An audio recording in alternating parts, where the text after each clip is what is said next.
চাঁপাইনবাবগঞ্জে জামায়াতে ইসলামী ও ছাত্র শিবিরের আয়োজনে মিছিল ও সংক্ষিপ্ত সমাবেশ অনুষ্ঠিত হয়েছে।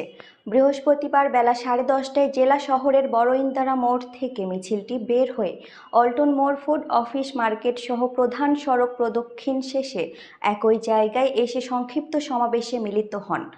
এ সময় সমাবেশে বক্তব্য দেন জেলা আমির মাওলানা আবু জারি গিফারি, জেলার সেক্রেটারি আবু বক্কর, সহকারী সেক্রেটারি আবুল হাসান, পৌরসভার আমির হাফেজ মাওলানা গোলাম রাব্বানী, ছাত্র শিবিরের শহর শাখার সভাপতি ওমর ফারুক সহ অন্যরা।